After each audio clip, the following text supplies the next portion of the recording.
Magandang araw mga kagako sa Itachi. Today, pag-uusapan natin ang particles, ang dalawang particles na malimit tayong malito, makonfuse, mayot, tairu tayo dito. So today, let's talk about particle de and particle ni. Okay, madali lang to. Particle de is put after the place if and only if ang iyong mga verbs ay action verbs. Like nomimas, benkyoshimas, lahat ng transitive verb kung saan gagawin mo sa lugar na yon or gagawin, ginawa, whatever, dun sa place na yon yung action mo. Halimbawa, nomimas. Starbucks de, kohi o nomimas. So, saan ginawa yung action? Sa Starbucks. So, minamark mo siya ng de.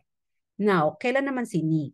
Ni naman is if ang iyong verb ay directional. Kagaya ng go, come, return. Ikimas, kimas, and kairimas. So, meron kang lugar na goal mo. So, that's gonna be ni particle. Tatueba, I will go to Makati tomorrow. Hasta Makati ni ikimas. Another usage of particle ni kapag place is kapag ang iyong verb ay imas and arimas.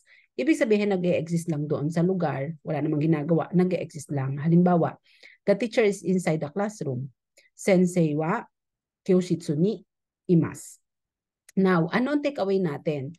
Always check your verbs before deciding what particles to use. Kasi tinatakda ng iyong verbs ang proper particles mo dyan.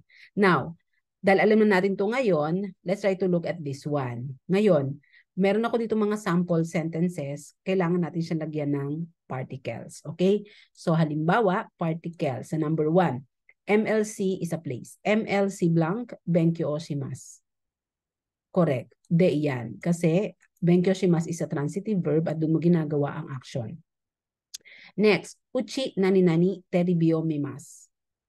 Correct. It's particle de. Why? Because ang mimas is a transitive verb at sa bahay mo ginagawa ang iyong action.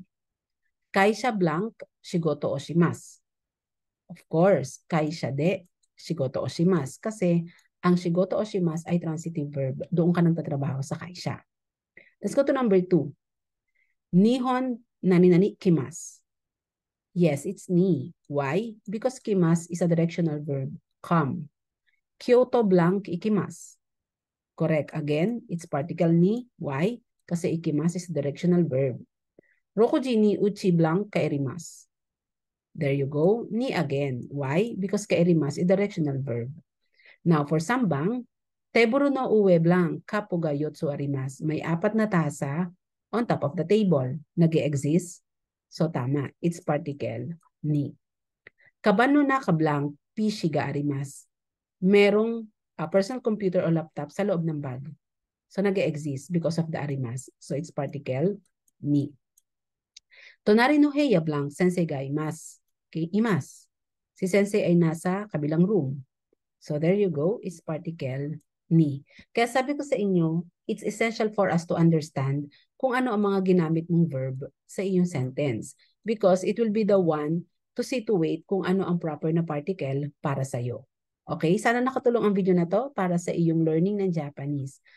Okay? So, till next time. Okay, bye!